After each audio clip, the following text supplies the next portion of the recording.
चलिए स्टूडेंट्स, आज हम लोग सर्कुलर मोशन के न्यूमेरिकल्स को और आगे बढ़ाते हैं और आज हम लोग का शुरू होता है banking of road with friction. Friction के साथ बैंकिंग ऑफ रोड की के न्यूमेरिकल्स को बनाएंगे। तो अगर मान लीजिए कि हमारे पास ये सर्कुलर ट्रैक है और ये रेडियस r है, इसमें एक कार मूव कर रहा है विथ वेलोसिटी v, लेकिन रोड बैंक्ड है और साथ ही साथ फ्रिक्शन भी है। प्लेन रोड में अलग देख चुके हैं, बैंक्ड रोड विदाउट फ्रिक्शन देख चुके हैं, अब इसमें बैंक्ड रोड विथ फ्रिक्शन देखने जा रहे हैं। तो इसके फ्री बॉडी डायग्राम को अगर बनाएंगे तो ऐसा कुछ होगा। अच्छा, इसमें रोड कभी ऐसा नहीं बनाया जाता है कि इतना ज्यादा आप एंगल दे दीजिए कि रोड पे कोई गाड़ी पार्क करके जाए और जब वो आए तो उसका गाड़ी जो है वो नीचे गिरा हुआ मिले। इतना एंगल नहीं दिया जाता है।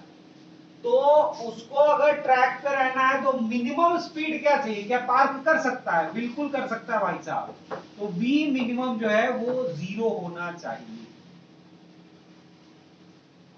समझ रहे हैं? मतलब बेसिकली उसका जो थीटा रहेगा ना वो लेस देन थीटा नॉट रहेगा, एंगल ऑफ रिपोज से छोटा रहेगा। तो मिनिमम वेलोसिटी, ताकि वो ट्रैक से नीचे की ओर स्लिप ना कर जाए, वो 0 होगा। अब हम लोग का टारगेट ये है कि हम मैक्सिमम वेलोसिटी निकाल सकें। उसके लिए ब्लॉक को यानी कार को यहां रख दिए और क्या करेंगे, इसका फ्री बॉडी डायग्राम बनाएंगे। तो चलिए इसका फ्री बॉडी डायग्राम बनाया जाए। यहां बना लेते हैं, क्लियर है? इधर बनाया जाए क्या? यहां बनाते हैं, अच्छा लगेगा, इक्वेशन उधर लिख दिया जाएगा। तो देखिए ये ब्लॉक हो गया अपना, और यानी कार है, नीचे लग रहा है mg, और इधर ऐसे ऐसे लगेगा नॉर्मल रिएक्शन। चलिए भाई, नॉर्मल रिएक्शन लगा दिया, mg लगा दिया, फ्रिक्शन सोचो खूब हाई स्पीड निकालना है, we are finding maximum velocity required. तो भागना चाहेगा इधर और फ्रिक्शन लगेगा उसको बचाने के लिए इधर। तो फ्रिक्शन हो गया, mg हो गया, नॉर्मल रिएक्शन हो गया, और कोई फोर्स बचता है क्या? अच्छा, फ्रिक्शन को यहां से थोड़ा सा शिफ्ट करके यहां कर लेते हैं ताकि वो अच्छे से एंगल्स को हम लोग हैंडल कर सके, बस यही बात है और कुछ बात नहीं है। तो हम लोग को मालूम है कि ये एंगल थीटा है। तो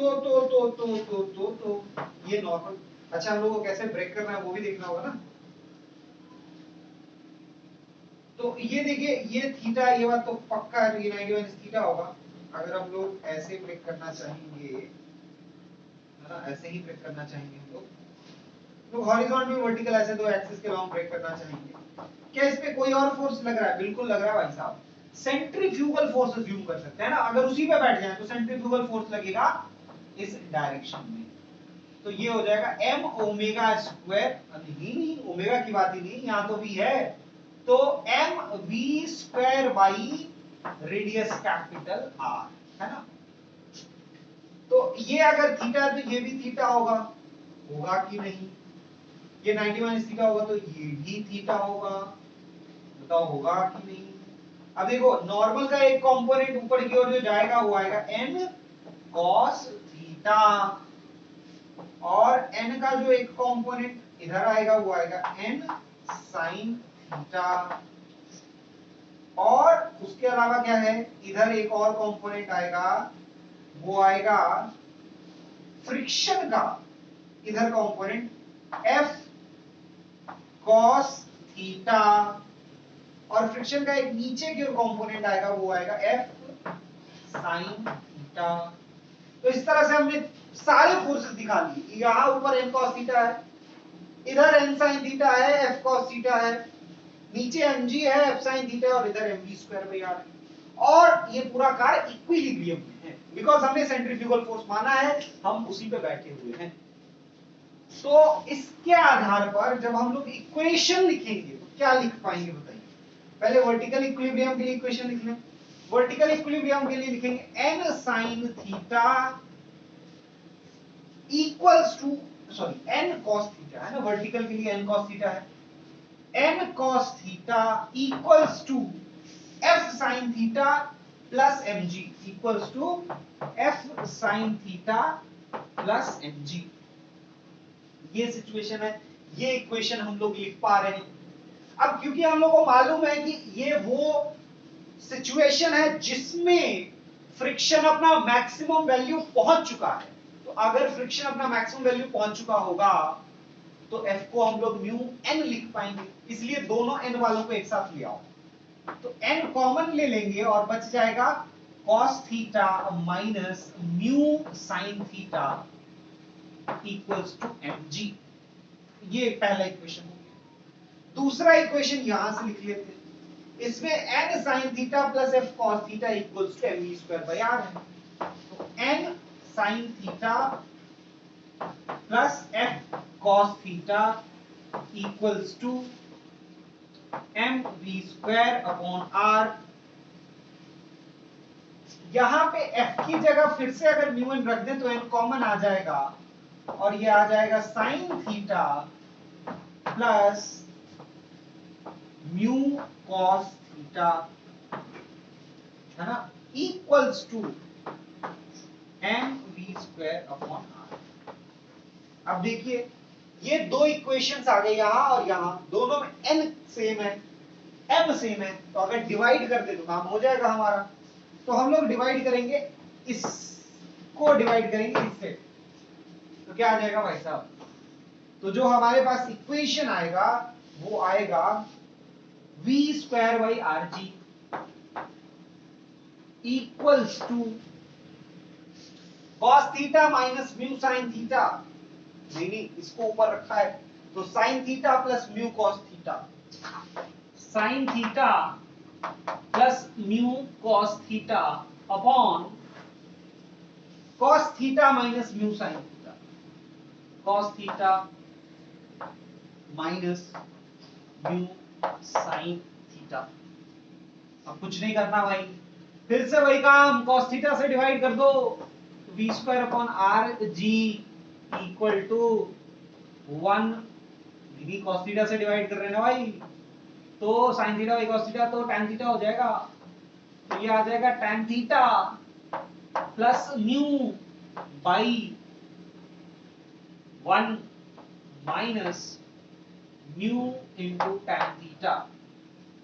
तो आप अगर एनसीईआरटी देखे तो यही पे छोड़ दिया है, पर एक्सप्रेशन याद करने के लिहाज से मैंने बनाया mu equals to tan theta not, होता है कि नहीं होता है, थीटा नॉट जहां पे एंगल ऑफ रिपोज है, अगर ये है और आप ये पुट कर दें तो tan theta plus tan theta not by 1 minus tan theta into tan theta not, क्या ये tan theta plus theta not हो जाएगा?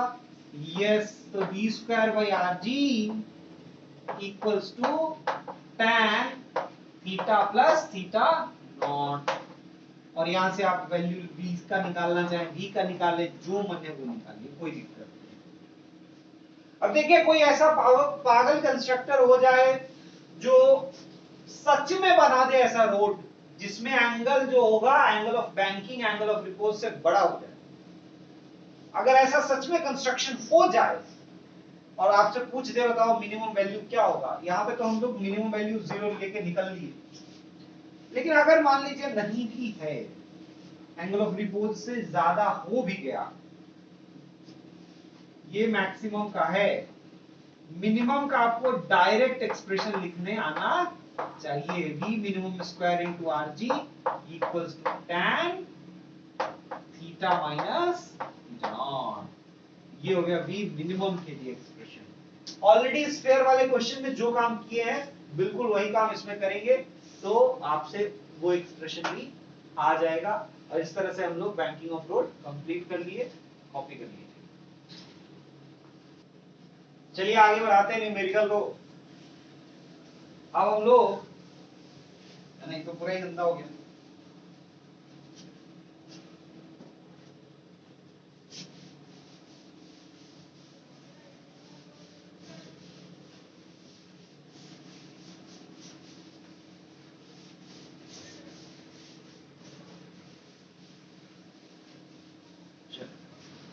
तो सेंट्रीफ्यूगल वाले पे और कुछ कुछ क्वेश्चंस को करके देखते हैं। एग्जाम्पल के लिए एक क्वेश्चन कुछ इस तरह का है कि सपोज कि ये एक रोटोर है, रोटोर मतलब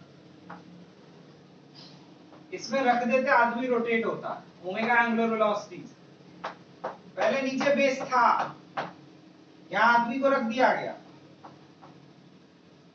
ठीक है, शुरू में स्पीड दिया गया, इस आदमी के और इस बॉल के बीच में फ्रिक्शन का कोफिशिएंट म्यू है, आदमी का मास m है और इस रोटोर का रेडियस r है। हम लोग को बताना है कि कितना मिनिमम ओमेगा हो जाए कि उसके बाद ये जो नीचे का बेस है ना फाउंडेशन, उसको हटा दो तो भी आदमी नीचे गिरे नहीं, मतलब आदमी के पैरों के जमीन जो है वो खिसक जाए और फिर भी आदमी जो है वो इक्विलिब्रियम में रहे, ऐसा सिचुएशन बनाना। अब देखिए ऐसा हो क्यों रहा है, समझिए कि जब मान लीजिए यही रूम रोटर है तो ये अगर रोटेट करने लगेगा तो अचानक से आपको लगेगा फोर्स पीछे की ओर, लगेगा कि नहीं, आप एकदम धक्का लगेगा ऐसे आ जाइएगा, और जब आप ऐसे आ जाइए चिपक जाएगा तो बेसिकली आप पे लग रहा है centrifugal force away from the centre, है ना, आप चिपक गए हैं। तो आपका पीछे वाला जो वॉल है वो नॉर्मल रिएक्शन लगा रहा है कि नहीं लगा रहा है, लगा रहा है, तभी तो आप रुके हो, नहीं तो उड़ के भाग जाते कि नहीं बाहर। तो आप नॉर्मल रिएक्शन की वजह से रुके हुए हैं। अब नीचे का जमीन अगर खिसक जाए तो आपका टेंडेंसी होगा नीचे गिरने का, मतलब आपका बॉडी का टेंडेंसी होगा नीचे की ओर स्लाइड करने का। उसी समय भाई फ्रिक्शन आ जाएगा, बोलेगा यार स्लाइड तो नहीं करने देंगे, तो फ्रिक्शन लगने लगेगा ऊपर, जो आपके एमजी को अगर बैलेंस कर दे तो आप वहां पे रुक सकते हैं। अगर फ्रिक्शन इतना सफिशिएंट हो कि आपके एमजी को बैलेंस कर दे तो आप वहां पर बिना नीचे बेस के भी, बिना नीचे जमीन के भी रुके रह सकते हैं, लेकिन उसके लिए सफिशिएंट नॉर्मल रिएक्शन चाहिए, क्योंकि फ्रिक्शन को ताकत मिलता कहां से भाई, नॉर्मल से ही तो ताकत मिलता है। और नॉर्मल यहां पे क्या किससे मिलेगा, सेंट्रीफ्यूगल फोर्स, और सेंट्रीफ्यूगल फोर्स होगा ओमेगा की वजह से, m ओमेगा स्क्वायर r, जितना ज्यादा ओमेगा उतना ज्यादा सेंट्रीफ्यूगल फोर्स। तो चलिए एक बार फ्री बॉडी डायग्राम बना लेंगे तो थोड़ा और क्लियर हो जाएगा, ब्लॉक जैसा बना लेते, आदमी जैसा क्या बार बार बनाते रहेंगे। तो नीचे हो गया mg, अब mg को बैलेंस कर रहा है फ्रिक्शन, बट ये फ्रिक्शन तब आएगा जब इधर लगे m omega square r, r radius capital r है ना, और इधर है normal reaction. So obviously normal reaction at any time will be equal to simply m omega square r, क्योंकि उधर तो इक्विलिब्रियम है ही। अब n बढ़ेगा तो फ्रिक्शन भी बढ़ेगा, और फ्रिक्शन अगर उसको इक्विलिब्रियम में रखना है तो friction must be equal to mg, mg के बराबर हो जाना चाहिए। तो फ्रिक्शन mg के बराबर होगा, लेकिन अगर उसको रुकना है तो फ्रिक्शन जो होगा, रिक्वायर्ड फ्रिक्शन जो होगा, वो अपना fs मैक्सिमम से क्या होना चाहिए, छोटा या फिर इक्वल तक हो तब चलेगा। लेकिन अगर रिक्वायर्ड फ्रिक्शन मैक्सिमम फ्रिक्शन से ज्यादा हो गया तो उतना फ्रिक्शन प्रोवाइड नहीं कर पाएगा और बेचारा आदमी जो है रोटर से नीचे गिर जाएगा।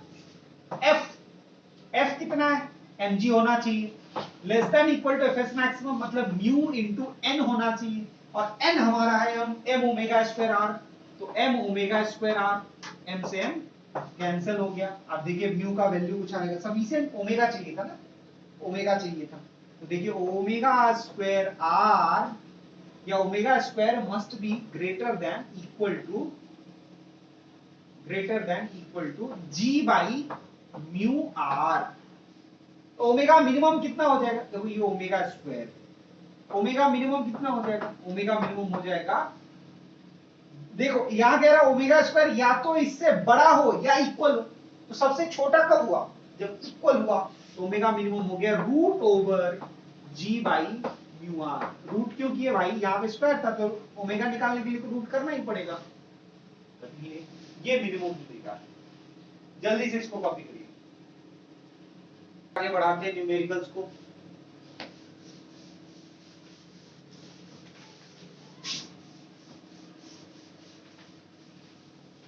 अब देखिए नेक्स्ट न्यूमेरिकल जो है वो कुछ इस तरह का है कि हमारे पास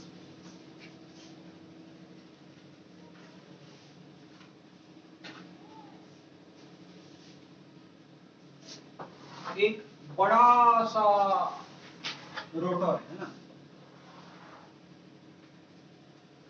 ऐसा ये पूरा रोटेट कर रहा है।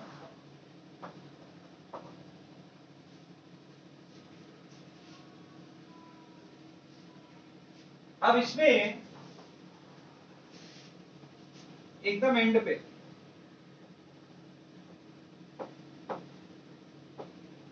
एक स्मॉल एम मास और एक कैपिटल एम मास ऐसा रखा हुआ है। ये मान लीजिए कैपिटल आर है और ये एल है। एल जो है वो कैपिटल आर से बहुत ही छोटा है। इसका क्या असर होगा, इसको 2m कर देते, आसान कैलकुलेशन है। इसका असर ये होगा, एल अगर बहुत बड़ा है, एल बहुत छोटा है आर से, तो इन दोनों का रेडियस लगभग बराबर माना जा सकता है। जैसे ये 2 मीटर हुआ, ये 10 सेंटीमीटर और ये 20 सेंटीमीटर ऐसा है भी, तो 2 में आप 10 सेंटीमीटर और या 20 सेंटीमीटर ऐड कर दें, या 1 सेंटीमीटर 2 सेंटीमीटर ऐड करते, तो कोई खास फर्क 2 मीटर में पड़ने वाला नहीं है। तो उस केस में हम लोग रेडियस को लगभग लगभग बराबर मानते हैं, क्योंकि ये घूम रहा है तो ये भी सर्कल में घूम रहा होगा और ये भी सर्कल में घूम रहा है। ये थोड़ा बड़े रेडियस में, ये उससे थोड़ा छोटे रेडियस में, बट वी विल अज्यूम कि दोनों आर रेडियस में ही घूम रहे हैं। यहाँ पुल्ली है और 2 मास है, तो रोटेट होगा तो उनका भी कुछ इक्वेशन बनेगा, है ना। ऐसे तो ऐसे रख दीजिए, तो क्या वो लोग रोटेट करेंगे? मतलब पुल्ली घूमेगा क्या, ब्लॉक इधर उधर घूमेगा? नहीं घूमेगा। क्यों नहीं घूमेगा भाई? क्योंकि फोर्स थोड़ी है कुछ रखा हुआ ऐसी हॉरिजॉन्टल प्लेन पे, ये हॉरिजॉन्टल प्लेन पे, वर्टिकल प्लेन पे नहीं, हॉरिजॉन्टल प्लेन पे ऐसे रखा हुआ, ऐसे घूम रहा है और ऐसे घूम रहा है। तो अब उस पे कौन सा फोर्स लगने लगेगा? इस पे जो फोर्स लगेगा वो लगेगा 2m ओमेगा स्क्वायर आर लगेगा कि नहीं? रेडियस ऑफ सर्कल जो है वो दोनों के लिए सेम अज्यूम कर रहे हैं, और इस पे इधर फोर्स लगेगा m ओमेगा स्क्वायर आर लगेगा कि नहीं? अब अगर आप ध्यान से देखिए तो ये क्वेश्चन बिल्कुल ऐसा है, और ये क्वेश्चन के तो हम लोग मास्टर हैं। m है, 2m है, इस पे कितना फोर्स लगता है? mg, और इस पे 2mg। आप g की जगह देखिए ओमेगा स्क्वायर आर आ गया, और तो कुछ है नहीं। अगर पूछ दे बताओ यहाँ टेंशन कितना है, बता देंगे क्या? पूछ दे इसका acceleration with respect to observer जो यहाँ पे उस कितना है, बता दो, बता देंगे क्या? एकदम आराम से बता देंगे, है ना। क्यों? केवल शूडो फोर्स लगा देना भाई, यहाँ ऑब्जर्वर बैठा के शूडो फोर्स लगा देना। तो ऐसे क्वेश्चन तो बहुत आसानी से बन सकते हैं। अब इसी में एक क्वेश्चन और है उसमें से वर्मा में, आप देखिएगा इस तरह से ब्लॉक रख दिया, इस तरह से रख दिया और उसको मूव करा रहा है, कोई दिक्कत नहीं भाई, हम लोग एक m ओमेगा स्क्वायर आर इस पे फोर्स लगा देंगे, और उसका जो इधर कंपोनेंट आएगा वो उसको उसके अलोंग एक्सीलरेट कराएगा। जैसे बिल्कुल mg लगता था, mg का जो कंपोनेंट वेज के अलोंग होता था वो क्या करता था? वो ब्लॉक जो वेज पे रखा रहता था उसको एक्सीलरेट करता था। तो वैसे ही m ओमेगा स्क्वायर का वो कंपोनेंट जो वेज के अलोंग है वो उसको एक्सीलरेट करेगा। अब पूछ दे भाई साहब यहां से यहां जाने में कितना टाइम लगेगा, तो जो लेंथ है उस लेंथ को इक्वल कर लो half at square, s equals to ut plus half at square, initial velocity 0, तो हाफ at स्क्वायर लगा के टाइम निकाल लो। बाकी सारे क्वेश्चन जो नॉर्मल तरीके से बनाए जा सकते हैं, केवल अंतर है सेंट्रीफ्यूगल फोर्स का, दैट्स इट, है ना, और कोई डिफरेंस नहीं। अब इसमें है ना, ये हो गया, इसमें तो कुछ लिखना है, लिखना है क्या? कंप्लीट है, मिटा दें। अब देखिए ये बस डिस्कस करना चाहते हैं कि ऐसे क्वेश्चन अगर एक्सेल वर्मा क्या बनाएगा तो किस तरह से बनाना है ना।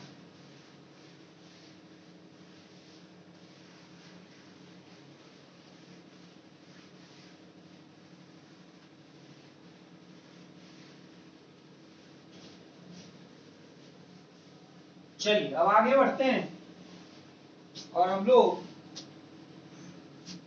मोशन इन वर्टिकल सर्कल देखिए। मोशन इन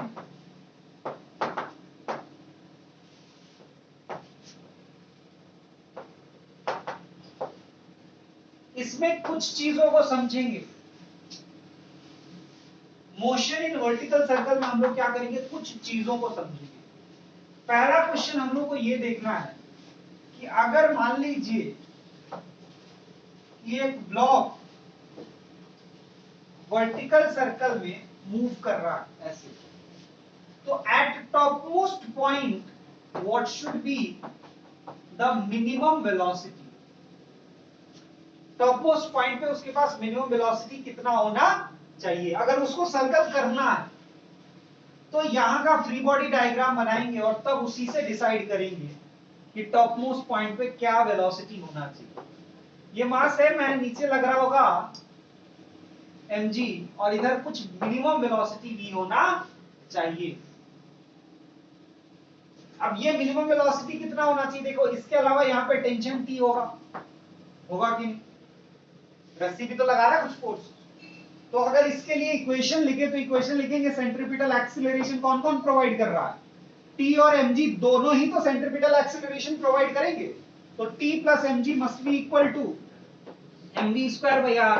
बट हमसे ये कंडीशन पूछा गया है कि भाई मिनिमम वेलोसिटी बताओ। अब देखो T का कोई लिमिट नहीं, T 10 हो सकता है, 20 हो सकता है, 500 हो सकता है, 1000 हो सकता है, 0 भी हो सकता है। mg फिक्स्ड है, ये अपना वैल्यू कम करने को तैयार नहीं।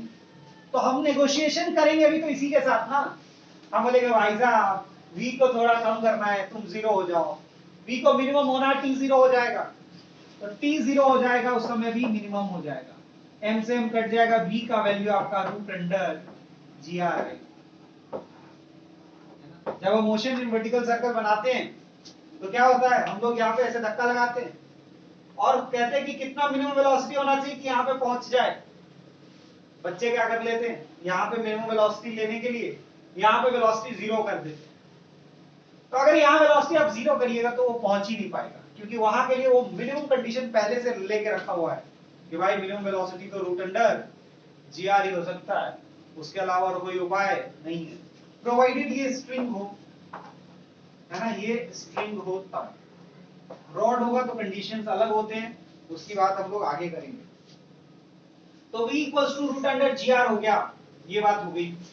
अच्छा, उसके अलावा सेम चीज सेम सिचुएशन लागू होता है अगर जो बॉडी है वो इस तरह के पाथ में, है ना, ये इस तरह का सर्कुलर ट्रैक, यहां पे जो मिनिमम वेलोसिटी होना चाहिए that minimum velocity must be, यहाँ पे जो v मिनिमम होना चाहिए that minimum velocity must be root under gr। अब r मतलब रेडियस है, यहाँ पे हो सकता है वो लेंथ दिया हो तो रूट अंडर gl कर लेंगे, है ना, क्योंकि इसी l लेंथ के सर्कल रेडियस वाले सर्कल में ये घूम रहा होगा।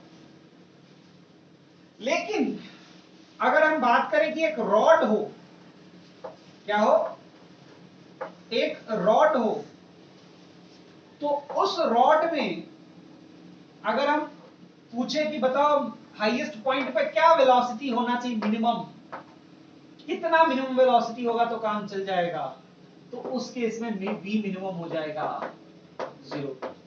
वहां पे मिनिमम वेलोसिटी 0 हो सकता है रॉड के केस में, स्ट्रिंग के केस में या इस ऐसे ट्रैक के केस में नहीं हो सकता है। एक और सिचुएशन है कि ट्रैक ऐसा हो, ऐसा ट्रैक, ऐसे ट्रैक के केस में minimum velocity at the top 0 हो सकता है क्या? यस, ऐसे केस में भी minimum velocity at the top 0 हो सकता है। क्यों हो सकता है इन दोनों केसेस में, समझिए। देखिए, आप रस्सी को लेकर, रस्सी से किसी बॉडी को खींच सकते हैं, धक्का नहीं लगा सकते। ऐसा कभी नहीं कर सकते कि किसी बॉडी को आप रस्सी से बांध लिए और ऐसे रस्सी पकड़े और ऐसे धक्का लगा दिया और बॉडी मूव कर गया, ऐसा होगा क्या? बॉडी को बांधेंगे, रस्सी से खींच सकते हैं। रस्सी हमेशा टेंशन फोर्स क्रिएट कर सकता है, रस्सी हमेशा पुलिंग फोर्स क्रिएट कर सकता है, वो कभी भी पुशिंग फोर्स क्रिएट नहीं कर सकता। लेकिन रॉड से आप सोचिए, रॉड से किसी चीज को बांधे, है ना, मतलब बांध के किसी तरह से रॉड उसको फंसा दी, या रॉड से वेल्डिंग कर दी, है ना, अब रॉड वेल्डिंग हो गया, आप चाहें तो उस रॉड की मदद से इसको खींच भी सकते हैं और धक्का भी लगा सकते हैं, है ना, पोछा मारने वाला होता है, रॉड ही है, आप उसको पुल भी कर सकते हैं और पुश भी कर सकते कि नहीं। लेकिन सोचिए उसकी जगह एक रस्सी लगा दिया होता तो आप बहुत होता तो खींच सकते, धक्का नहीं लगा सकते, आप उसे पोछा नहीं मार सकते, है कि नहीं। तो वही चीज यहां है, टेंशन जब भी फोर्स लगाएगा तो अपन इस डायरेक्शन में खींचेगा, तो वो अधिक से अधिक वो आप पे कृपा कर देगा, बहुत आप पैर उसका करिएगा कि भाई साहब मिनिमम हो जाओ, वी को मिनिमम करना है, क्या कर देगा, जीरो कर लेगा अपने आप को, भाई इससे ज्यादा कुछ नहीं कर सकता। लेकिन रॉड को बोलेगा भाई साहब रॉड थोड़ा एमजी को बैलेंस करो, क्या करेगा, देखो एमजी लगा नीचे, रॉड लगा देगा ऊपर की ओर फोर्स, और एग्जैक्टली दोनों को बैलेंस कर सकता है। और अगर दोनों बैलेंस हो गया, समझ रहे हो, तो ये दोनों जीरो, वी का मिनिमम वैल्यू क्या हो जाएगा, जीरो, ये रॉड ऐसा कर सकता, समझ रहे हैं। इस ट्रैक पे आइए, इस ट्रैक पे हाईएस्ट पॉइंट पे नॉर्मल रिएक्शन लगेगा भाई साहब, वो पीछे से धक्का देगा, क्योंकि जहां पे ट्रैक है ना उसके नीचे अब लोग, तो देखिए कोई भी सरफेस जो नॉर्मल रिएक्शन लगाता है हमेशा पुश करता है, तो वो ऊपर वाला सरफेस है उसको पुश कर रहा है नीचे, बोलो भाई साहब थोड़ा सा दया करिए, वी को मिनिमम करना है, तो अपने आप को जीरो कर लेगा। लेकिन कोई ट्रक आपको कभी खींचा है, आप कभी किसी चेयर पे बैठे और आपको चेयर खींच लिया होगा, ऐसा होता है, नहीं होता। तो यही चीज यहां हो रहा है कि वो आपको खींचेगा नहीं, आपको पुल नहीं कर सकता, एमजी को बैलेंस करने की कोशिश नहीं करेगा। लेकिन यहां देखिए कमाल है, नीचे भी कुछ है, वो ऊपर वाला बोलेगा भाई हम तो नहीं लगाएंगे कुछ, लेकिन नीचे वाला बोलेगा मैं हूं ना, है ना, तुम चिंता क्यों करते हो, मैं फोर्स लगाऊंगा। ये नीचे वाला जो ट्रैक है वो क्या ऊपर लगा सकता है नॉर्मल रिएक्शन, वो लगा देगा, और एमजी को अगर बैलेंस कर देगा तो स्पीड जीरो हो सकता है कि नहीं वहां, तो मिनिमम स्पीड इन दोनों जगहों पे जीरो हो सकता है, और इन दोनों जगहों पे रूट अंडर जीआर या रूट अंडर जीएल होगा। बाकी उसके अलावा इससे रिलेटेड क्या क्वेश्चंस पूछे जाते हैं, कंजर्वेशन ऑफ मैकेनिकल एनर्जी से रिलेटेड क्वेश्चंस वर्टिकल सर्कल में पूछे जा सकते हैं, उनको हम लोग देखेंगे, लेकिन उससे पहले कुछ और चीजों को समझना है, इसलिए यहाँ पे अभी थोड़ा सा एक पॉज लगा रहे, है ना, इसको इतना कॉपी कर लीजिए। चलिए, तो मोशन इन वर्टिकल सर्कल को आगे बढ़ाने से पहले हम लोग को थोड़ा कंजर्वेशन ऑफ मैकेनिकल एनर्जी का आइडिया होना चाहिए। अब देखिए वो हम लोग क्या करते हैं, बहुत बेसिक आइडिया से भी हमारा काम चल जाएगा, जो क्लास 9th में आपने पढ़ा होगा, और नहीं भी पढ़ा है तो आपको समझ में आ जाएगा जो हम बताने जा रहे हैं। तो थोड़ा सा बेसिक वही कंजर्वेशन ऑफ मैकेनिकल एनर्जी देख लेते हैं। कंजर्वेशन ऑफ मैकेनिकल एनर्जी क्या है, कंजर्वेशन ऑफ मैकेनिकल एनर्जी। पहले मैकेनिकल एनर्जी क्या होता है, this is simply some of kinetic energy plus potential energy. Kinetic energy का एक्सप्रेशन क्या होता है, किसी बॉडी के पास काइनेटिक एनर्जी है तो वो हाफ एम वी स्क्वायर है, पोटेंशियल एनर्जी मतलब ग्रेविटेशनल पोटेंशियल एनर्जी। तो अगर एक रेफरेंस लाइन से जहां पे हम पोटेंशियल एनर्जी को जीरो मान रहे हैं उससे h हाइट ऊपर है वो बॉडी, तो उसका पोटेंशियल एनर्जी होता है mgh। इतना तो हम लोग क्लास 9 में पढ़े ही रहते हैं। तो half M V square plus mgh यही कांस्टेंट रहेगा। तो ड्यूरिंग मोशन उसका स्पीड बढ़ सकता है, घट सकता है, हाइट बढ़ सकता है, घट सकता है, but the entire sum should remain constant. यही काम करना है और कुछ नहीं करना कंजर्वेशन ऑफ मैकेनिकल एनर्जी। ये कैसे प्रूव होता है, या तो आपने 9th में पढ़ा है, नहीं पढ़ा है तो कोई बात नहीं है, आगे जब वर्क एनर्जी पावर पढ़ेंगे तो आप समझ जाइएगा। बस इतनी ही चीज है जिसके लिए आप देखिएगा motion in vertical circle books में वर्क एनर्जी पावर चैप्टर में दिया रहता है। हम लोग जब सर्कल पढ़ रहे हैं तो पूरा ही सर्कल पढ़ेंगे, अगर इसमें बहुत जरूरत रहता वर्क एनर्जी पावर का तो नहीं करते, लेकिन इसमें बस इतना ही का जरूरत है। तो अब हम लोग उससे रिलेटेड क्वेश्चंस बनाना शुरू करते हैं। फॉर एग्जांपल पहला क्वेश्चन जो है वो ये है कि सपोज एक ब्लॉक है ऑफ मास m, इसको हमने कुछ v वेलोसिटी दे दिया। अब ये v मिनिमम कितना हो कि ये पूरा सर्कल कंप्लीट कर सके, और ये जो दिया हुआ है वो हमारा स्ट्रिंग है। क्या है? स्ट्रिंग है या रोप है। तो ये मिनिमम फोर्स यहाँ पे मिनिमम वेलोसिटी कितना देना चाहिए? चलिए तो इसको बनाते हैं। Purely conservation of mechanical energy से बन सकता है। ये लेवल मान लेते हैं कि पोटेंशियल एनर्जी जीरो का लेवल, ठीक। और ये ऑब्वियसली कितना हाइट ऊपर है, इसका लेंथ अगर l है तो इसका हाइट टोटल यहां से यहां तक कितना हो गया भाई? 2l हो गया।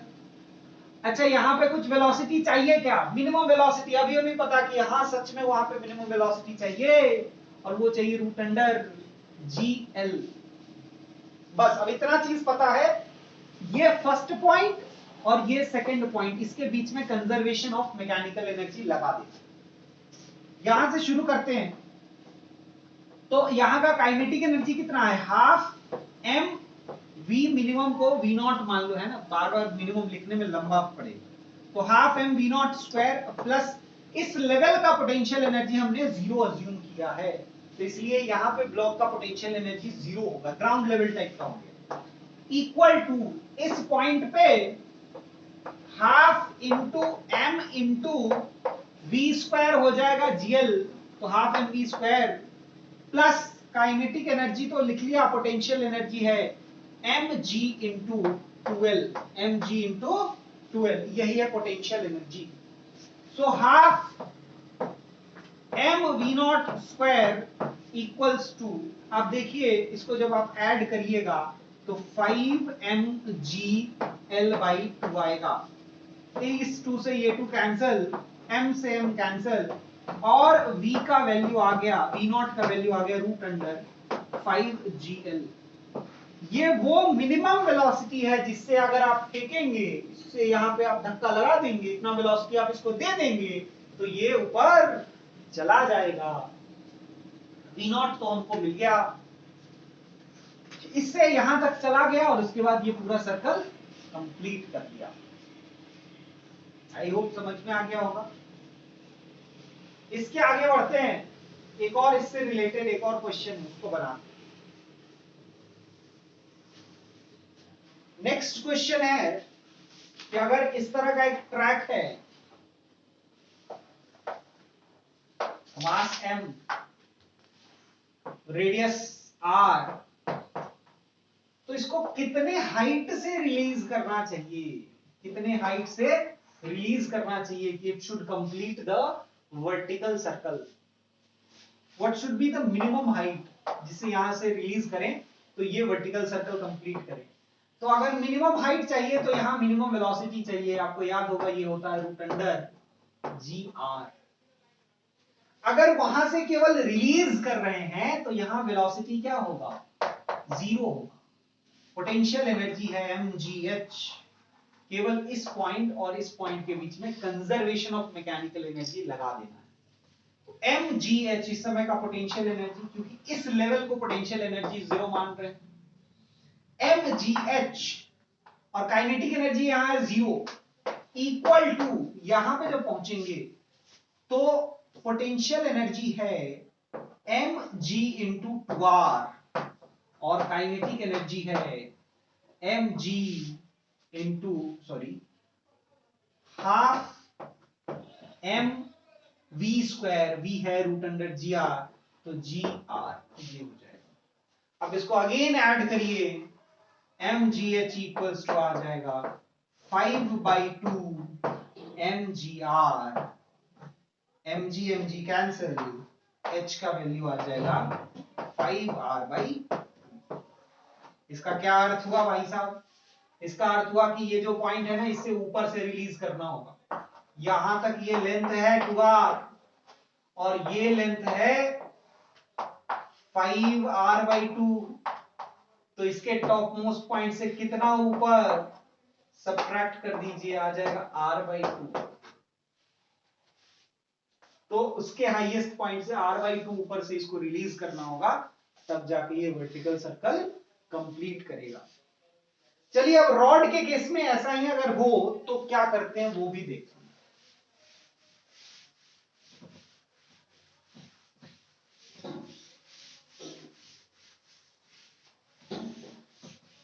रॉड के क्वेश्चन को कुछ इस तरह से पूछ लिया जाता है कि बताओ ये सर्कल है, बॉब है, मास एम, इसको ऐसे रिलीज करेंगे, ये जाके इसमें फंसेगा और पूरा सर्कल कंप्लीट करेगा।